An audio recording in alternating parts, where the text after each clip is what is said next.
I'm Bob Rowe. I'm an addict and an alcoholic. For the more conservative members of your Canyon Club, I am a certified addict. I have been accepted by General Service. My story's in the Young People's Pamphlet, so you can relax. That's about all the hostility I can mount because I wasn't here when it happened. You know, it's funny because I was at home today and I was thinking, a few people called me when the whole thing happened with your young people's meeting down here. I guess one of the reasons was that a lot of people hadn't seen me in 2 or 3 years, and 2 or 3 years ago, as a dear friend of mine, the front row well remembers, I was pretty hostile and a warrior for the young people in Alcoholics Anonymous. And I felt we had a place and that we deserved a place, and I also felt that we had a different set of problems than you had, which has got to rankle some of you right in front, right? Not that we had the answers for our problems, but that we needed to be together to share them. You know, I learned one thing over the years. I guess I'll steal from Gail. You can never confront your sponsor in Alcoholics Anonymous with a problem that will frighten him.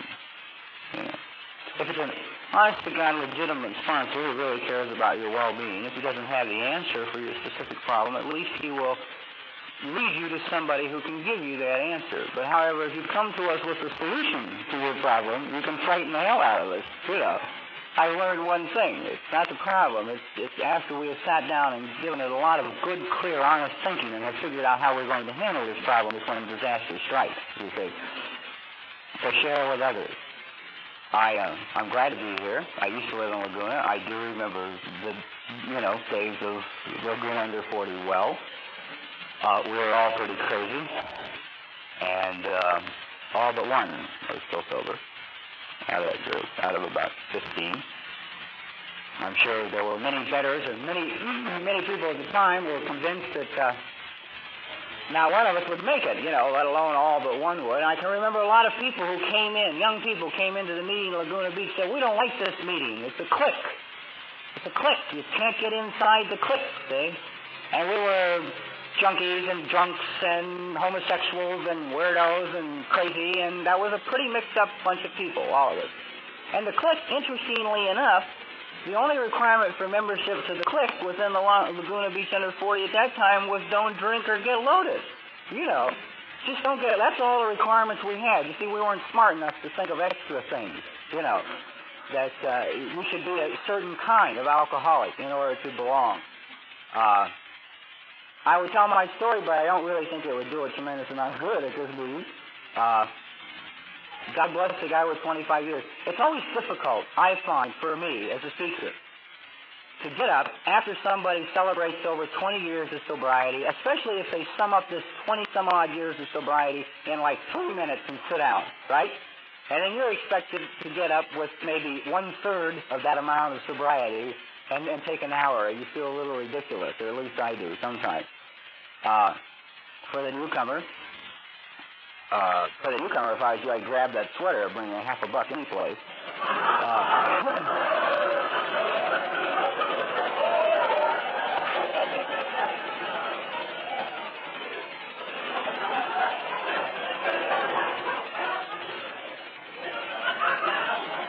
Pass on the button, however.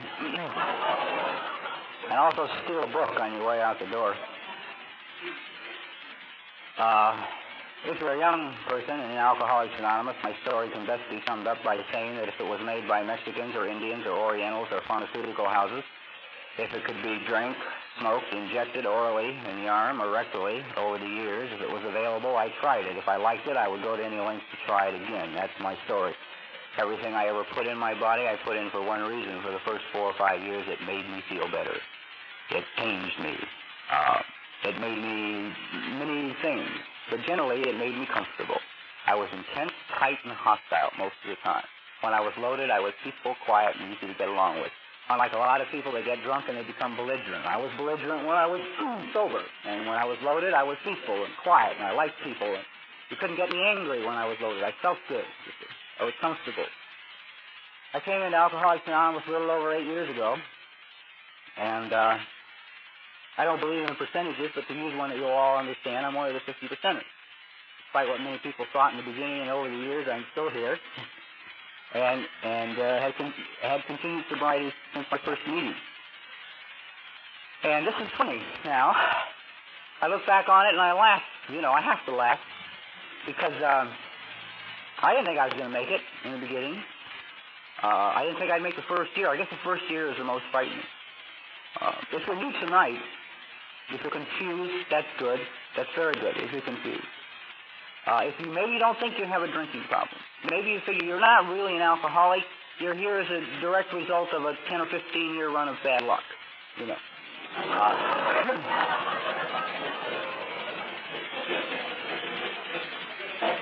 If you identify with that, I would heartily suggest that you come to a few more meetings. But it seems that when you come into in Alcoholics Anonymous, I have learned from you, oh yes, if you're new, everything I say, unless I quote directly from the book, and if I don't read out of it, and it's not up here, so I can't, is my own opinion, or opinions that I have formulated now because I have had enough sense to learn things from other people's experience. I feel that there's a very strong division between the Fellowship of Alcoholics Anonymous and the program of Alcoholics Anonymous. There is for me. It took me a long time to learn that. And in some of the learning process, it was very painful. But the program of Alcoholics Anonymous is a big book. It's the 12 steps. That's the personal program of recovery, you see. And fellowship is your meetings and your picnics and your anniversaries and your celebrations and whatever the hell. But it's where, 2 or 3 or more get together. But the program is between you, I guess, and the book and God. And I can remember one of the lines in the big book I never really liked, and that's the one that says, the main purpose of this book is to help you find God. And that doesn't make sense when you're new, because you're not looking for God. You're looking for a place to sit down and catch your breath, for a little while, so you feel better. At least that was what I was looking for. I was very tired. If you wonder why we get here, and you manage to accumulate 20 or 25 years of drinking time, and we get here with less years on the face of the earth, we sat up one morning until 5 a.m., a whole gang of us, and we tried to figure out what one common denominator could we find among all of us who were young members of Alcoholics Anonymous, that we had this one thing that we could hang our hat on. Now, it took us about 12 hours to come up with it, and we finally decided that we were all very tired, you see. That we arrived here absolutely, completely, totally worn out. Not necessarily on a physical deathbed, although many young people get here that way, but that we were completely worn out, that we had no more angles left to shoot, no more lies left to tell, no more people left to steal from or talk to or go to for help, that we had just flat run out of everything. And you get very tired. And you come in AA and they say, here, sit down. More or less they say that. I got sober in Pasadena, which is a very long, funny story in itself. And I won't go into that. At the time I got in the program in Pasadena, there was only one other young man there. I didn't like him, so I didn't talk to him. But they attempted to make me feel comfortable in Alcoholics Anonymous. I'm wiping off the water I spilled in case you think I'm flipping my lid up here doing this, And in attempting to make me feel comfortable, you made me feel uncomfortable. You see? That there's a considerable amount of older people chronologically in years and both in sobriety from the township of Pasadena. And I was healthy. That was one of the problems. Nobody really believed I was sick. See?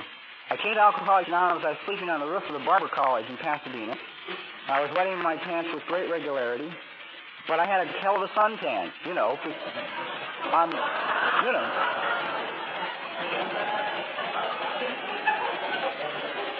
I'm living outdoors, what the hell do you expect, see? And so I walked in at my first meeting, and I looked pretty healthy by all comparison, Of course, I couldn't hold a cup of coffee, and I sweat a lot, but beyond that, if you looked at the outside of me, I looked healthy. A few people attempted to make me feel comfortable, you see. First of all, I grew up in not too good section of Los Angeles. You'll never get my mother to admit to that, but it was really a bum neighborhood, I spent the first 2.5 years in Alcoholics Anonymous, carrying around a tremendous sack of rocks, bricks, cross, whatever the hell you want to call it, whatever wording is comfortable with you, over all these terrible things I had done to my mother and to my father and to my family and what a rotten person I was, you see. My father died a chronic alcoholic. My mother is an extreme neurotic, quiet kind, but pretty crazy. And it took me a couple of years until I finally reached the point where now I am willing to share 50-50 with my people the responsibility for how I turned out, you see. I no longer am willing to carry it all on my back. I'll divide it with them, a fact my mother doesn't enjoy, but it's one she's going to have to live with, you see. I don't believe she intentionally did anything that she did. My mother attempted to raise me on the streets of Los Angeles with principles that she was raised with in Golden, Colorado. It doesn't work, you know. You don't bring Golden, Colorado principles to the city of Los Angeles and attempt to raise your boy with them because there are other things going on in the neighborhood, you know. Kicking over the outhouse isn't a big thing, baby, in Los Angeles, you know.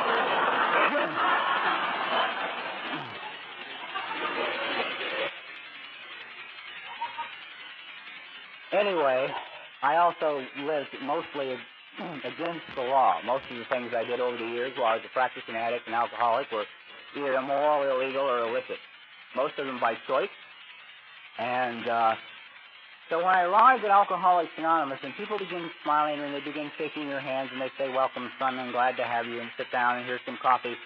The first thing, the automatic reaction, if you are like I am, is you don't trust them. You cannot possibly trust them. Because the only time in your life you've ever been this kind to another human being is when you wanted something that they had. Chances are it was money, you know, or whatever. But you wanted something they had. Otherwise, you cannot remember back into your childhood ever showing that kind of out-front friendship to anybody. Okay. So, if you don't trust somebody and you're like I am, your immediate reaction then is hostility. You get very hostile. You get tight inside. You sit quiet by yourself. You won't talk to anybody. You can't like them because you can't trust them, you see.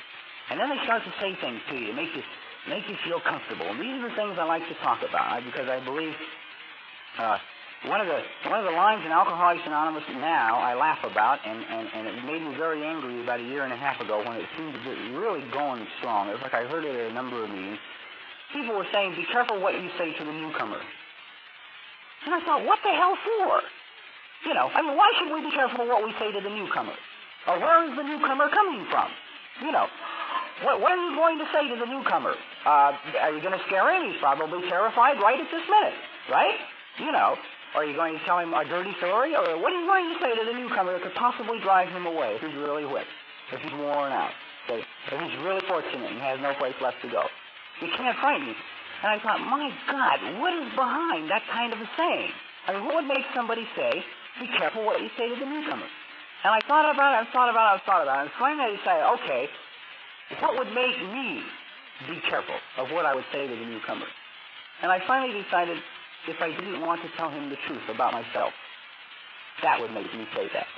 If I was unwilling to share with him honestly, completely, 100% across the board, what had happened to me, what I was like, and what I was like now. And then I have to go back to the Book of Alcoholics Anonymous, which tells us we share our experience, strength, and hope. It does not say our profound wisdom, or our profound sayings, or the great books that we have read since we have been sober and learned to read. You know, it doesn't say any of these things.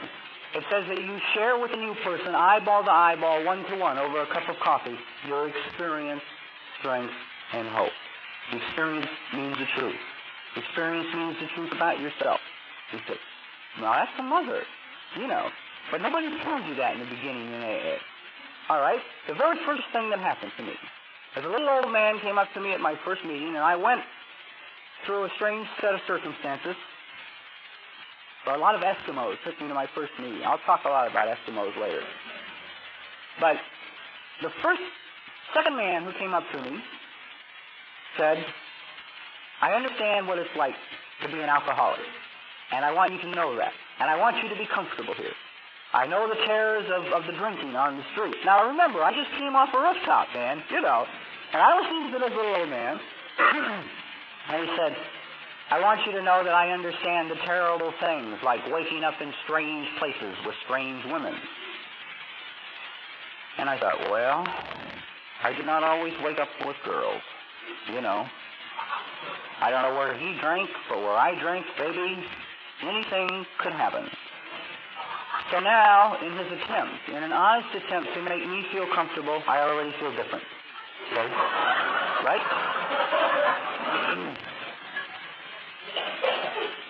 The very next warning they will give you is, don't get emotionally involved.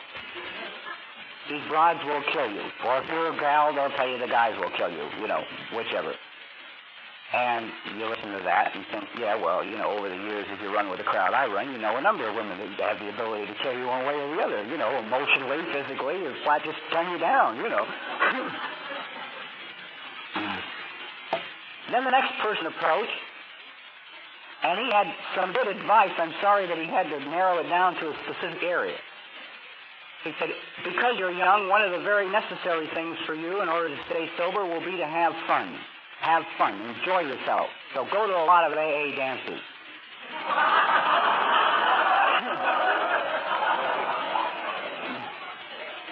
And I'm not talking to any of these people. I'm not answering any of them. I'm just listening, see? And I am thinking the minute he says that, but this guy here, who just walked off, said don't get emotionally involved, see? And I know that I can't hold hands with a girl without getting emotionally involved, and you want me to go dance, you know. Now, that's an impossibility, you see. I can plot an entire lifetime in 3 minutes on a dance floor, you know, run the whole gauntlet, right through the seduction, through the altars of the children and the station wagon and the home, you know, and all that can be accomplished in a matter of seconds, if it has to be, you see. The young man on AA once said a great line, you could fall in love at their crossing, you know, downtown, on the walk sign.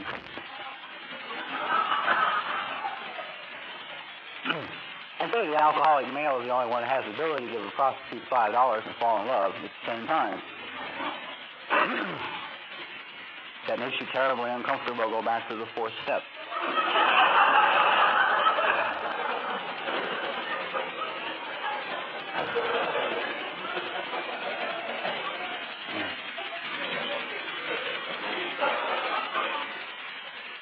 Then you begin to go to meetings. A meeting every night, if you're like I am, because you have no place else to go.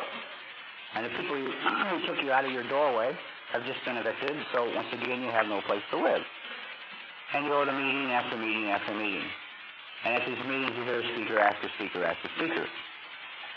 Now, what I heard, what was said to me from the podium of Alcoholics Anonymous, again, I suppose, in an attempt to make me feel welcome, to make me feel comfortable, made me uncomfortable. It made me feel different, one more time. Because the speakers that I heard in Alcoholics Anonymous, with the exception of the gal, there were two speakers at my first meeting. One of them was a gal who they had thrown out of Camarillo. They told her, quit using it as a crutch, go out on the street and die. And I thought, yeah, her I identify with. See, I understood that sickness. But from then on, all the speakers I heard gave me the impression. Now, I'm not saying this is the fact, just telling you how I reacted. They gave me the impression that they came into Alcoholics Anonymous, walked into a meeting hall, sat down in a chair, and then the good fairy zinged into the room, rapped them in the head with a magic wand, and from that moment on, they never did anything wrong again as long as they lived. You see, immediately they became honest, trustworthy, loyal, faithful, you know. They never lied again, they never stole again, they never wrote a non-sufficient fund check again. From that moment on, from that first meeting, when they first sat down in that chair, they became a new person. See? And I'm thinking, that's impossible. See, I knew it was impossible for me. I did not deny the fact that a little voice inside of me said, you know one thing, Robert, if you don't change, you will die. That I knew. I knew that my attitudes would have to change, my values would have to change, many things about me would have to change if I was going to live, if I was going to stay sober, stay clean, you know. Okay. Now, I stand here 8 years and a month, sober, clean, and I have done most of the things over the years. I don't know why else would say it's while a year it is, because he remembers all this crap, see? I have done most of the things over the years that everybody in AA tells you don't do, or you will drink or die or commit suicide or suffer great pain. Now, those that said suffer great pain told me the truth. Okay? Those that said drink or die were lying. You know. Okay. Let's start from the beginning. They tell you don't get emotionally involved. When I was 3 weeks sober, I fell in love. The gal had 3 months. A week after we met, she had a complete nervous breakdown and landed in a private psychiatric ward of a hospital in Arcadia. At this point in my sobriety, I did not yet have a sponsor, so I had nobody to talk to. So I began to go every night to this hospital, and I would take candy and flowers and get well cards, which I realize is a little sick now, but I didn't at the time.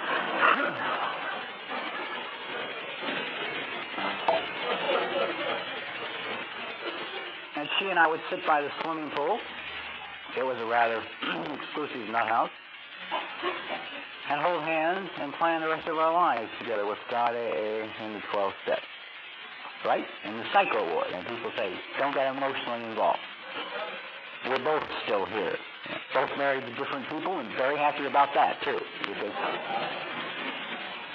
she summed it up better than I ever could by when she said about all we ever accomplished in the 2 years that we were together is we swapped symptoms. I came out of the relationship neurotic. That's good. The state said I was a social psychopath. You're far more acceptable to society in neurotic than social psychopath. When you're neurotic and someone verbally or emotionally harms you, you go sit in the corner and stick your thumb in your mouth. Society will accept that. When you're a social psychopath, you open their head with a 2x4. They will not accept that. At about a month on the program, I adopted my first sponsor in Alcoholics Anonymous. I heard him talk. He was an ex-police officer and an ex-convict. He sounded pretty crazy, and I figured, okay, if he could make it on this program, I would be able to make it on this program. Maybe. Still not thoroughly convinced that I would. We sat down and we had a very long talk after the meeting. He agreed to be my sponsor. I said, well, let's go, to a meeting tomorrow night, and I have other things to tell you. And he said, all right, great. We went to a meeting the next night. I told him all these other things I had to tell him, and he drove me straight down to Orange County, and he turned me over to O.B. Tully. He said, at the time, I frightened him. So he turns me over to a madman, which was what I needed. He saved my life. The first time I met this man, this is my Alcoholics Anonymous now. This is the kind that worked for me. It may not work for you, but it works for me. He literally, physically picked me up off the ground by the collars on my shirt, sat me down in the chair, and said, all right, punk, I'm now going to tell you about the program of Alcoholics Anonymous. At 5 years of sobriety, I knew he was still hostile enough to commit murder. I was convinced of that. He said, because you've lived the way you lived, and you had the attitudes that you have, chances are that you will not like any of the things that it is necessary for you to do to stay sober. But you had best do these things, or you will die. Here's a man that gets it down to the simple kind of logic that I understand. You do this or you die, you see. That I could compute in my head. And I'm glad he said that, you see, because he was right. Because of my attitude, as I began to get more and more involved in Alcoholics Anonymous, I didn't like any of the things that it was required for me to do. And if I told you that I did, I would be lying to you. I was not wired that way.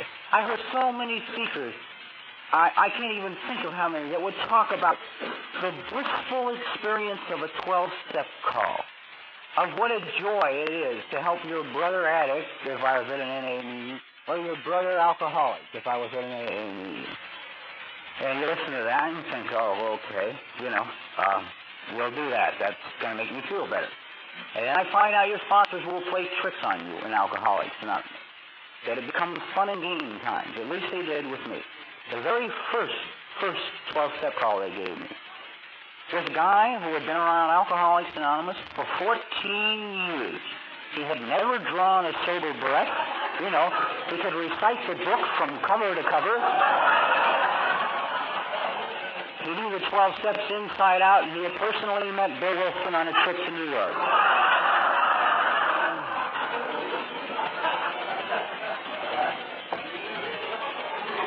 And I had 6 months of sobriety, And that's a dirty thing because it's the first time and the last time I ever felt inferior to the newcomer who was still drunk. It's also a little frightening. Then there's another kind of newcomer they will give you. And I'm telling all these things because it has to do with attitude. And I believe attitude is so important, that a change of attitude is so necessary.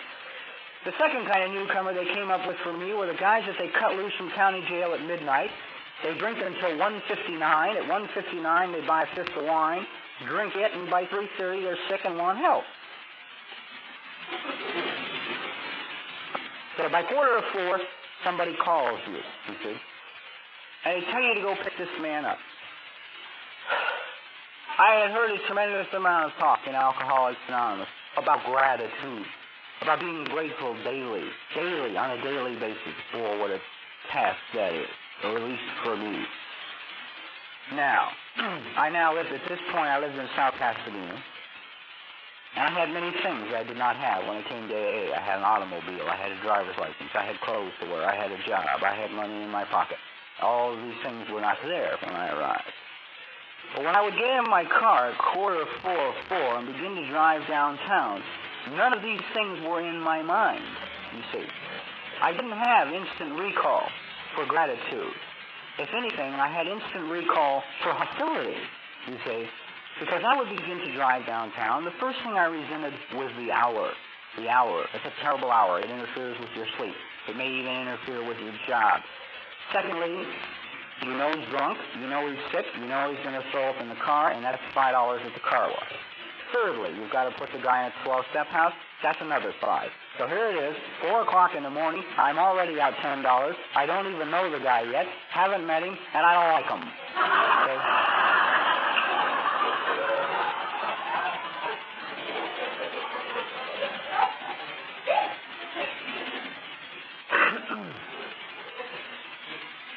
But I would go get him anyway.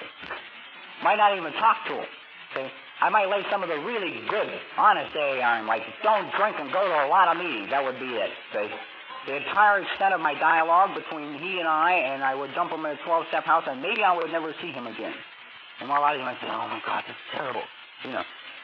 But the important thing is, I went and got him. See? This is what one sponsor taught me. Do it anyway.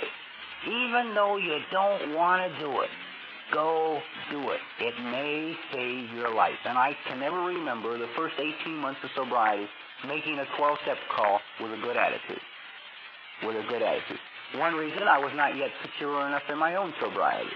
You know, really, until I got to my first cake, I wasn't convinced this thing would work for me. Why? In an attempt to make you comfortable in Alcoholics Anonymous, speakers will say things like the program doesn't take much of a man, but it takes all you have to give. Now, possibly if you're 40 years of age, you have a profession or a trade or a college education. At one point in your life, you managed to put together a few successful years before the bottom fell out. You might be able to tell yourself that, okay, you can put in the same kind of intelligence, energy, and concentration into this program, Alcoholics Anonymous, that you put into getting your degree or your trade or your profession or whatever it is. But when you're 26 years of age, the extent of your formal education is the 10th grade because they threw you out of manual arts, you have never put anything together in your life, you have been an apprentice in 13 different kinds of trades and never completed one apprenticeship program, you know, you don't feel too secure with the knowledge that it takes, you know, all you got, see? Because you've put all you got into everything you ever did, and most of the time it led you straight to jail, you know. Do not pass go, baby. Just, and you sit there and you think, maybe it won't work for me. Pardon me.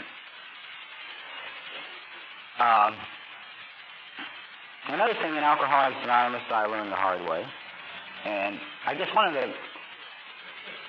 still for me, one of the biggest reliefs of my life was when I finally reached a point in Alcoholics Anonymous where it was no longer necessary to react to the expression on somebody's face. I found out now how many years and how many hours and how many days I wasted reacting to the expression on somebody's face. The boss comes in the morning, he's sneering, and automatically you know it's you. and you're on your way out. You know, there's no hope. See, I never stopped to consider he might have gas, you know,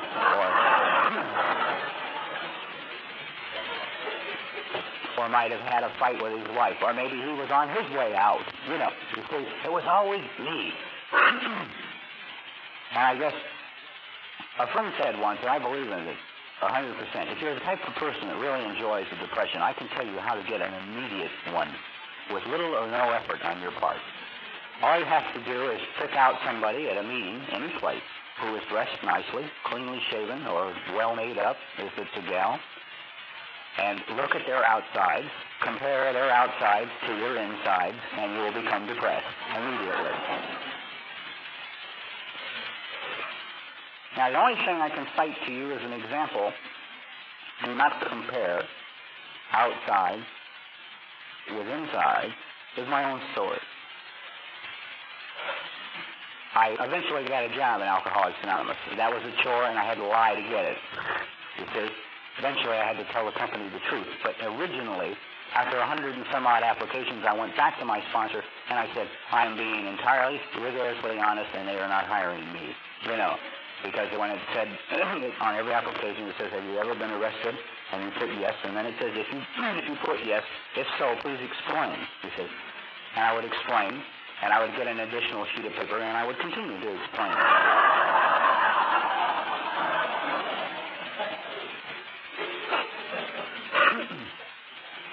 Finally, I got a job, and after about, I'm forgetting something.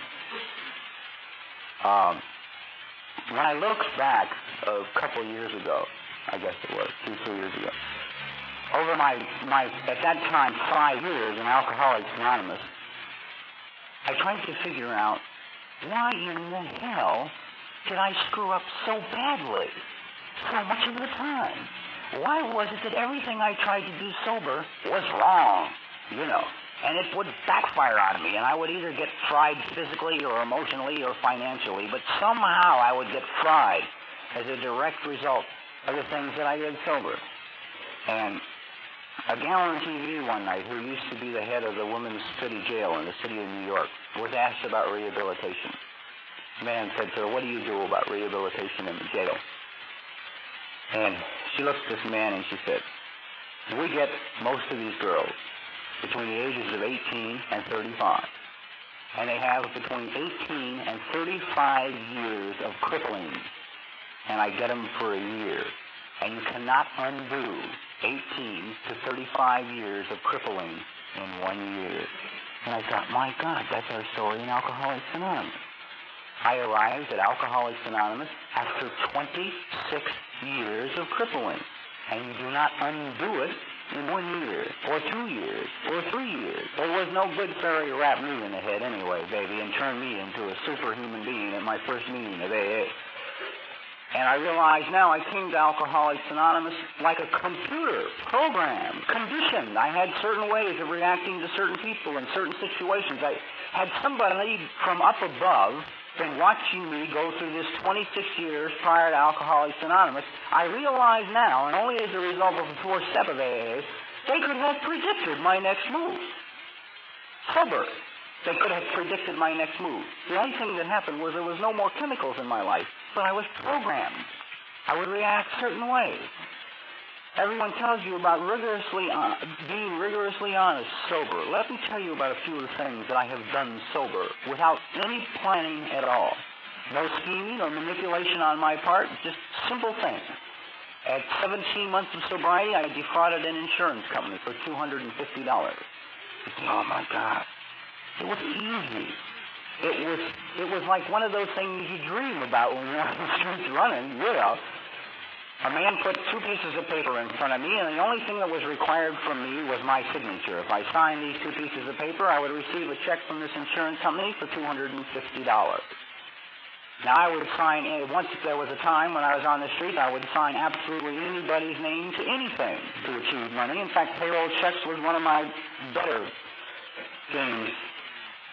I am conditioned to sign the papers. And I signed the papers. And somewhere between 7 and 10 days later, I got a $250 check in the mail from this insurance company, and I spent it. 17 months sober, and I enjoyed it. And I enjoyed spending the money, and I didn't feel bad, and I did not feel guilty, and I was not looking over my shoulder in AA meetings. Everything went fine until my wife blew the whistle on me to my sponsor, he said. And he waited for an opportune time. And it was a Saturday night in a family restaurant in Santa Ana with about 30 people there. This man had a voice loud enough that I have seen him turn the microphone aside in an auditorium of 1,000 people because he didn't need it. Halfway through dinner in this restaurant, the man looked at me and said in not his softest voice, "You have got to be one of the rottenest, dirtiest, low-down kinds of punks that have ever lived. Anyone who could defraud an insurance company on their sick child's insurance should be taken out and hung." Now 40 people have turned around to see who would defraud an insurance company. You see. Now I feel bad. I feel guilty, you see. And tremendously uncomfortable. And it became necessary to rapidly pay back the $250 to the insurance company so I could sleep. At about 19 months of sobriety, someone said at a meeting one night that we, the alcoholics, or many of us, have a tremendous, anyway, we're conditioned to failure. We're prone to accept failure much more than success. That we're programmed to fail, and that we have programmed ourselves to do this, and to look upon ourselves with the eyes of God, and to feel that we're better people, and to approach life that way. And so at 19 months of sobriety, I gave this a lot of serious thought, and I decided they were right. I was selling myself short. The company I was working for did not appreciate me or my abilities or my intelligence or anything else. And I turned around and I went out and I talked my way into a job as a thermodynamics engineer for Worthington Corporation. Now that may not sound like much to any of you, but then we must go back to the fact that I was thrown out of Faneuil Arts in the 10th grade. That I did not have even full knowledge of the meaning of the word thermodynamics. That I had to go to the 50 drugstore and buy a slide rule and figure out how to multiply 2 times 2 on the damn slide rule because I had never seen one, but I knew engineers had to carry one. At that time, I moved to Laguna Beach. I moved to Orange County. I came down here and looked even little articles in the newspaper welcoming me to Orange County. My wife and I, right, 2 crazy, drinking alcoholics, with us, and I'm taking over the Orange County territory for a distributor of Worthington Corporation.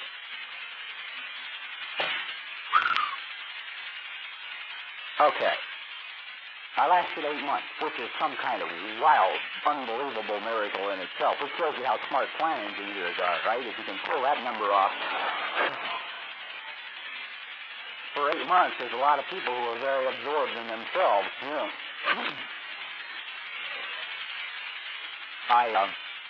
My wife at this time, we had considerable marital problems, probably because we were both growing up in different directions. And we broke up. And I'm now approaching my 2nd birthday in Alcoholics Anonymous. And if you look at my outside life at this time, you would have to say there is a very typical success story of a young man in Alcoholics Anonymous. I had a nice little apartment in South Laguna Beach. I had nice clothes. I drove a new car. I was a engineer. I had a very full calendar. I was speaking 3 and 4 nights a week all over Southern California in AA. I was elected to the board of directors of the Canyon Club in Laguna Beach.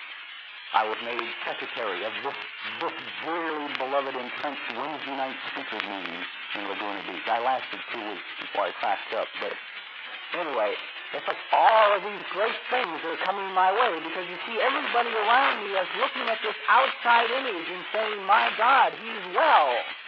You see? But there are 2 things going on that people are not fully aware of. Let me put it that way.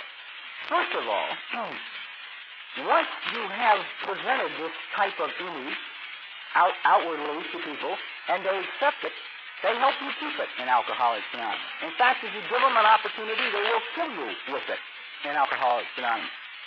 Now, if you're successful and you dress well and you're sober and you live in Laguna Beach, two or three things. You should have money and all the answers in front and a very good, close relationship with God all the time. Well, that presents a problem. You see, then you're required, at least as I thought, to pick up the check for dinner wherever you went, all the time, constantly. Elsa's old man is the only one who ever would beat me out of the check, and I put up a fight for that, which is absolute stark insanity, but I'm battling with money bags on the hill there, right, for the check, see? Now, when you're picking up this many dinner checks all over Southern in Palm Springs, you see, and let's carry the message of Alcoholics Anonymous. Tell you how to be honest.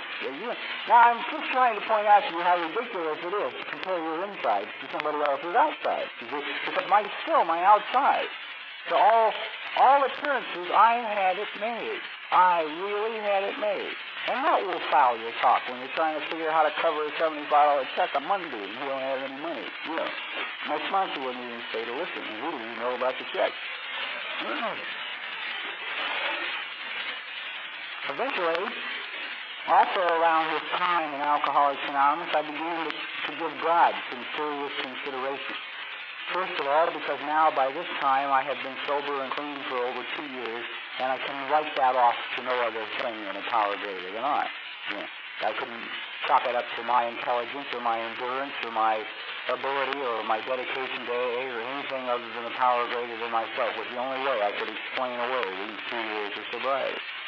And I would listen to the people in Alcoholics Anonymous, and they would talk about going home and praying to God and asking for things and getting these prayers answered and about having a working relation with God and on and on and on. And I would take all of this and I would go home. But when I would get home by myself, alone, and I would seriously begin to consider praying to this God, the little voice inside of me would say, forget it, baby. He wants nothing to do with you. Hang on, go to a lot of meetings, play active, and if you hurt bad, chew on the edge of the table. That was about the spiritual message that I was getting from inside of me. At this time, a man told a story from the podium in AA that began to give me some insight into God that worked for me. Pardon me. It was a very simple story. It's about 2 men drinking in a bar in Alaska. One is an atheist and the other is a very religious man. The conversation naturally swings around to God. The atheist looks at this religious man and says, I don't believe in your God. The religious man says, why not? The atheist said, well, I gave your God a chance to prove himself to me once, and he didn't do it. And the religious man says, in what manner does he give God a chance to prove himself? He says, well, about 6 months ago, I was lost 150 miles north of town in a blizzard. And I knelt down in the snow, and I looked to the sky, and said, God, if there is one, I'm lost, and I'm going to die. And the religious man looks at him and smiles this very knowing smile. He says, why, you must believe. You're here. The atheist says, nah, some goddamn Eskimo came along and showed me the way back to town.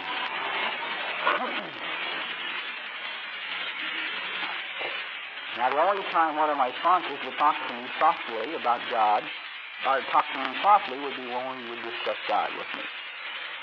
And he would tell me that inside of me was the kingdom, and until I found that kingdom, first stripped the garbage away through the 4th, 5th, 6th, and 7th steps of Alcoholics Anonymous, got all the garbage out of the way, found the kingdom, anything I would put together in my outside life would fall apart. If that was guaranteed me.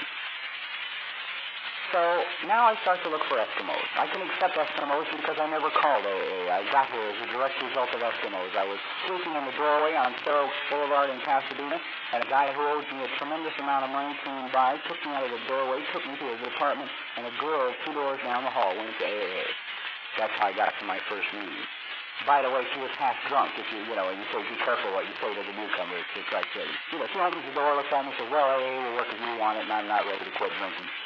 Okay? That was my introduction to Alcoholics Anonymous. I'm still here, Made good sense to me. She was a gigantic, tough rod. I figured if I was a big, tough rod, I wouldn't quit either, but I'm wearing out.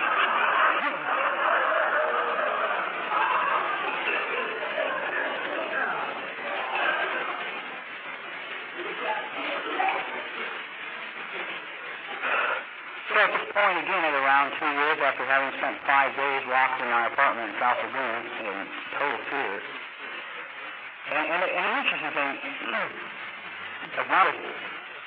I always like to hear people say from the podium that people have helped them. And although this could be heresy in Laguna Beach, many times while I lived in Laguna, I would go up and I would talk to Chuck and Elton. And two things. First of all, I never could understand why they were allowing me in the house, because I didn't feel I had anything to give. But I never really got any help at all from Chuck. Never.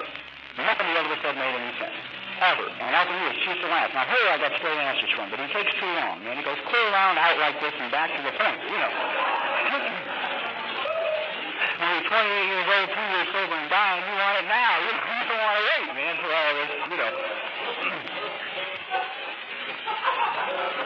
So I learned to just screw him and go straight to her, and, you know, I learned a few things, anyway. And at this point, while all this was happening in my life, after I had cracked up, I had run away from Laguna Beach, I turned in the books for this meeting, quit, resigned the board of directors, the club had burned down anyway, so it's pretty easy. So resigned from the board of directors. And I moved up to Santa Monica. And I sat down and I examined the knowledge that I had put together of this 2 years and 2 months or 3 months or how long it was now, how it's done. And I figured there was 3 or 4 things I now knew for sure. First of all, I knew God was keeping me clean and keeping me sober. I could not deny that, so I accepted that. Secondly, I knew that there were 2 distinct areas in my life that God didn't want anything to do with. Growth, you know, and employment. I said, well, what does God care who I sleep with as long as I don't intentionally harm anybody? That's the way I read the message in the book. I don't know how you read it, you know. And what does God care where I work? So these 2 areas I must figure out for myself. And if you stop and think right now for a minute, how many times can you tell yourself in a given day, as soon as I take care of the situation, God, I'll get down to a little meditation? Right? You're going to straighten it out for yourself, then we'll talk to God. Let me tell you the meaning of that statement, baby. And the third thing I know, or the fourth thing, is that there's a little group of people in Alcoholics Anonymous spread out all over Southern California who have, as far as I can tell, somewhere in the book of Alcoholics Anonymous, they have found some kind of a magic phrase, that somewhere in the big book there is either a sentence or a paragraph that has got some secret formula in it. Because these people are very happy. And they're very comfortable, and they enjoy life, and you can tell it by being in the same room with them. You can just feel it. They feel good, and you know they feel good. Shaking hands with them can make you feel better even when you don't want to feel better. You know, right? You know these kind of people. They seem to be financially successful. They seem to have successful home lives. They seem to have successful relationships with other people, interpersonal relationships with other people. Their lives seem to be well-rounded and clear and happy. That's why I decided, okay, now, these are the things I know. God is keeping me clean and sober. He doesn't care who I sleep with, where I work, and it's somewhere in the big book of Alcoholics Anonymous is a magic phrase, and I had better find it because I'm getting tired again. You know, 2 years and 2 months.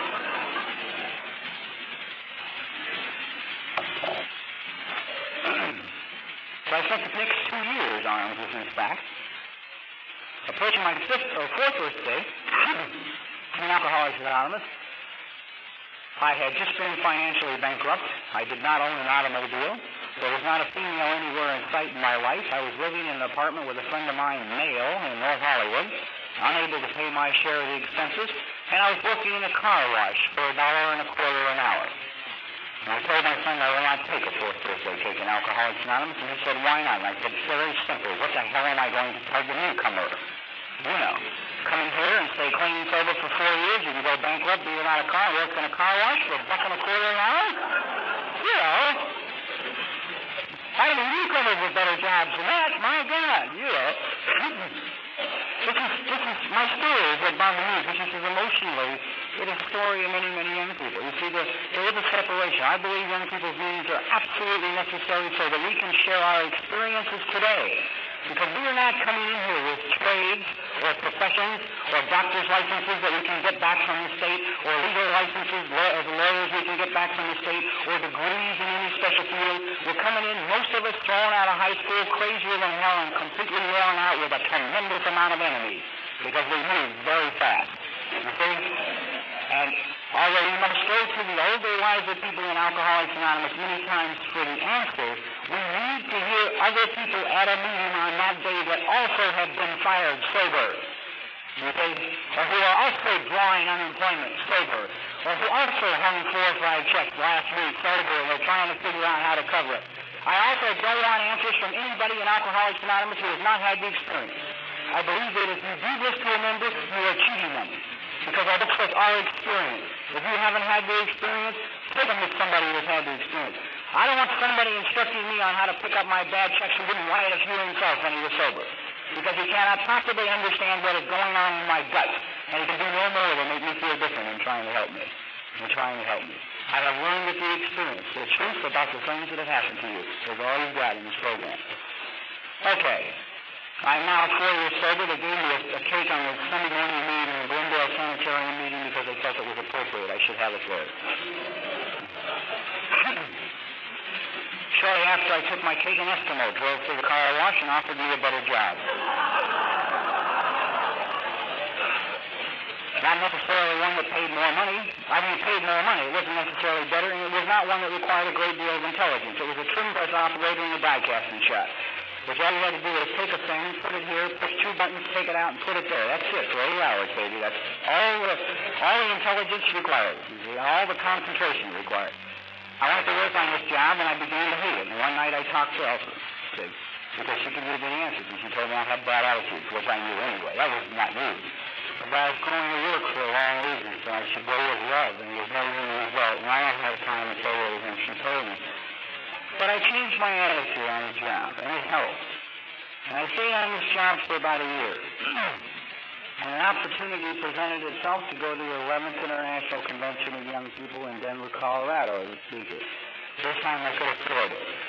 It was no longer necessary to hang in paper. If you're young and you have trouble with money, let me tell you what it finally became necessary for me to do. And it took me 4 years to learn this. I had to set up everything in my life and pay it weekly. That was the only way I could handle it. Because, if you're running the streets and you're used to stealing money here and spending it here, it's impossible to keep the goddamn rent for a month. You see? I never could put a month's worth of the money together. So I had to set my utility bills, my rent, my back child support, everything up, and I paid it all weekly. So if you're having trouble, try it. It works like a charm. Just take the check down, get the money there, send them off, and you'll feel better. Anyway, I got back to Denver, and I was there about a week. And there were 6 of us. We got ready to come home. And as we were leaving the clubhouse on York Street, or whatever they're in Denver, we turned around the corner, and the tie rod on the car snapped. Now, it was a brand new Dodge. There was really no reason for the tie rod to snap, except I since found out that an Eskimo dropped it off the jack at the gas station in Bennett, and it snapped. For you girls, if the tie rod on your car snaps, you have between 10 and 12 feet of driving left, and it's all over. That's it. So we went down and we turned the corner and stopped the car. And a man and his wife pulled right in behind us. A nice-looking man, about 45 years of age, very pleasant, Charlie Snowshoes, man. The kind of guy I have learned to dislike in Alcoholics Anonymous. He looked like he never really drank that much, and never really got that bad, and came to AA and has been better ever since.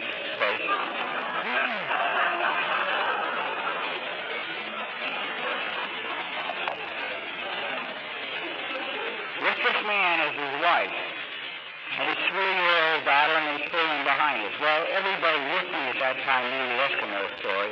Now, we're not totally insane. We realized our car's broken down. Here he is. He's an Eskimo. Let him help, right? Let him do his thing. It was Sunday. We found out the car couldn't be fixed till Monday because it was under warranty and had to be fixed at the Dodge agency. So the man said, well, we could arrange for a tow up and everything. He had told the agency he would put us up in his house, he'd pack a lunch for us and put us on the road the next day when the car was fixed. And we said, all right, great. So all this was taken care of. First he took the girls out to the house, then he came back and he got us. And we got exactly what I expected. We pulled into a beautiful home with a circular drive out in southeast Denver. Another new car in the driveway, which was about what I expected. I walked through the house to the best of my ability. I priced the furniture and found most of it was extremely expensive. To give you an idea of the size of the house, they put the 6 of us up in beds and did not inconvenience their own family. Okay? Now, we're all sitting there. I'm now approaching my 4th birthday, the 5th birthday in AA. This is July, and my birthday is in August. We're all sitting around a big table in the kitchen. We're having coffee. And Charlie Snowshoes looks at me, and he says, I was very glad to hear you talk about drugs at the convention. And I said, oh, come on. You know, what the hell does Charlie Snowshoes back here in Denver, Colorado want to know about drugs for? So I asked him, I said, why? And he looked at his wife and he smiled kind of a coy little smile. He says, well, Mother doesn't like me to talk about this. He said, but I'm a 3-time loser from California for drug addiction. He said, I went to meetings in Clinton and I went and sold them and it didn't take. So I came to Denver 2 days clean, 4 days and 4 years and 2 days ago. So I walked into the clubhouse and over here I was working behind the counter serving food. He said, I remembered what the people in AA had said, that if you want what we have, they're willing to go to any lengths to get it. He said, I wanted what that woman had and I believed that with her I would be able to stay clean and make it. Now, my mind is working like a computer, you see, because I know, first of all, there are a number of things. He's fun, he's got less time in the program than I have. That's number one. Number two, nobody anywhere in the world will give a 3-time selling junkie a job good enough to make enough money to live the way he's living, see? So I now know one thing. This guy came to Denver 4 years and 4 days ago, married this beaming alcoholic bride working in the same serving food, and here he is today. No offense. My wife is out of the program and I love to do it. But that was just how my mind was thinking in. So I now know I have finally found the person who is going to tell me what that stupid phrase is in the book that I can't find. See? Because there's no other explanation for the way this man's living unless he's still stealing. You know. And he looked too comfortable to be stealing. He looked very, warm and happy and joyous. I said, well, okay, we both know about jails and cops and institutions and all that. So we have a bond. So I looked at this man and I said, I know this question. I've got 5 witnesses to this. As a matter of fact, I know 2 people who have since one in the Midwest have looked this man up to make sure that he exists, because the Eskimo story is so important to them. And this guy is my big Eskimo. I looked at this man, I said, I know this question is going to sound ridiculous, seeing as how we both belong to the same fellowship. So we both try and practice the same 12 principles in our life on a daily basis. I said, but would you mind explaining all of this to me? Gesturing to his house. Again, he looks at his wife and he smiles this coy little smile and he says, well, Mother and I go to a lot of meetings. And we take the 3rd step every morning. And I got hysterical. You see? Because in every step, the words in the 3rd step went through my mind. Made a decision to turn our will and our lives over to the care of God, as you understand. It doesn't say anything about minus girls, minus employment, minus anything, you see? It says turn your will and your life over to the care of God, as you understand. And I kept, that I was stuck listening awake all night. I was in tears because it had hit me where I lived. It hit me where I lived. I came back to California, went back to my job, came home the very first day from work, sat down in my apartment, looked at the ceiling, and made a very spiritual, intellectual prayer. I said, but if you're not there, I'm screwed.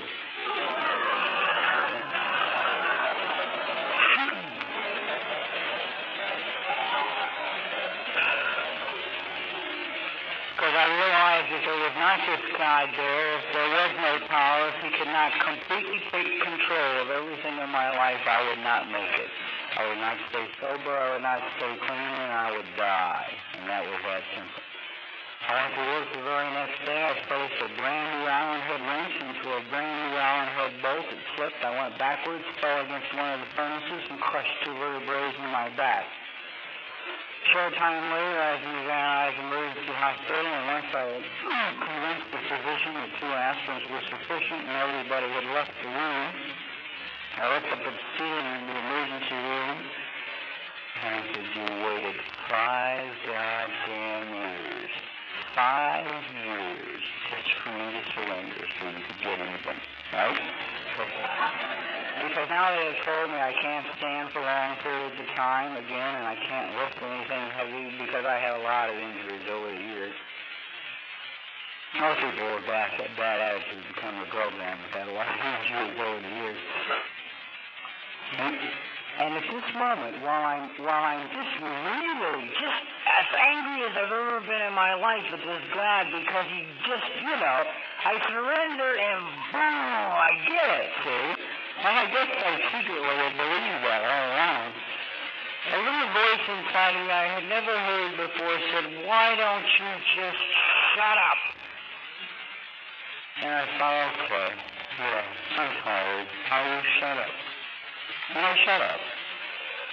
And I went about doing the things I was supposed to do. I made arrangements for my disability, and I applied to the state of California for vocational rehabilitation. All this is going on. I'm like now 5 years sober. And that was in July and October. My wife and I got married. In December of that year, I've got to make it fast now. One of the things one of my sponsors had told me, as I tried, because they keep speaking me the truth, was that inside of me, somewhere, was something that I wanted to do more than anything in the world. And until I cleaned out the garbage and found the kingdom, not only would I never attempt this, I would never tell anybody about it because I would be fully convinced that I would fail at it. So in December of that year, I looked at my wife and I said, I finally decided what I want to do. I want to be a writer. And she took it pretty good. I mean, considering she's neurotic and alcoholic and a member of the program and all these things. And there's no logical reasoning behind it. This is like me again saying I want to be a thermodynamics engineer for Williamson Corporation. You see? I have a 10th grade education. I can't spell. I've failed English ever since the 4th grade. And I have absolutely no self-discipline at all. But inside of me, this thing, this new thing that I had begun to, this little yardstick or pulse or whatever it is that I had begun to live by, said, try it. So she said, okay. So I tried it. It's a sunny area. I enrolled in a writing school, like the next day. I wrote a story, I didn't like it, I put it on a shelf. I wrote a second story, I submitted it to a studio. Then I did my first assignment for the writing school. They bought the story that I submitted to the studio. I completed my 4th show for these guys, who interestingly enough were considered 2 of the various bosses in the business, which I have to laugh at now. Because they had taken me and cradled me and held me and led me along and taught me about writing and let me do things that nobody in their right mind would let a brand new writer with no experience do. So to sum it up briefly, for the last 3 years, we have lived well. I've supported my family as a writer. I will probably continue to write. This is where I'm at today. And I feel good today, and our lives are great. And right now I'm going through a change in the writing thing, which I don't have time to talk about. But it's like, everything is good. I'm a responsible member of my community. And all the rest of that crap, which is Napoleon, it used to really bug me, But my taxes, I think I do an excellent job of raising my stepchildren. I teach them violence is bad and that love is good, et cetera, et cetera, et cetera, and on and on and on. Yeah. All right. Here is how it sums up for me, you see. Somewhere, some great man wrote that we must storm the kingdom of heaven. We must storm it. All right.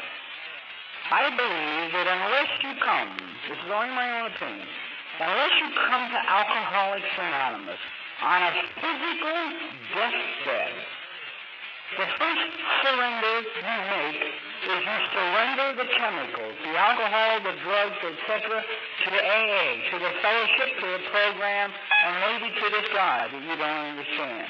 You surrender that, and then you go out and you attempt to live. You see? You attempt to live, conditioned to live a certain way, conditioned to react a certain way. So what did AA do for me up to this point? By going through a lot of meetings, by not drinking and not using drugs, just plain not getting stoned in any way, and by going out there and attempting to live the best way I knew how, and coming back to Alcoholics Anonymous to charge the batteries night after night, day after day, meeting after meeting. Eventually, I beat myself into the ground to where I was approaching my 5th birthday in Alcoholics Anonymous, and once again I was completely and totally worn out, as tired as I was when I came to my first meeting. And I was tired from lying, from shooting angles, from figuring things out, from working on having end results all over what I was trying to achieve, from planning and plotting my life, you see. So it took me 5 years. AA allowed me the right to go out there and try, and the people who loved me, even when I screwed up by the numbers, continued to love me, and they were few and far between. And God bless us because she was one of them. And there were times in Alcoholics Anonymous when people would not talk to me. I can't go into that, but I used to be very hostile.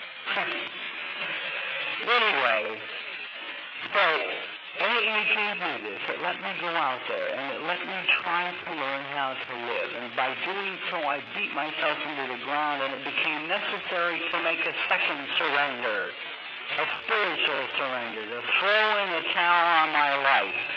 And the only thing I can tell you is hang around, man, and go out there and try and learn how to live. And don't be panic-stricken if you make mistakes. Find somebody who made the same mistake. Go to meetings where people talk about screwing up sober. Listen to them, because maybe they just did the same thing last month you did today. And it won't make you feel unwanted or different. And if you go out there and you try and live and you do these things, and eventually you beat yourself into the ground, and it becomes necessary for you to make a second surrender, and it works out as well as for you as it has for me, we are all going to have a ball. God bless you.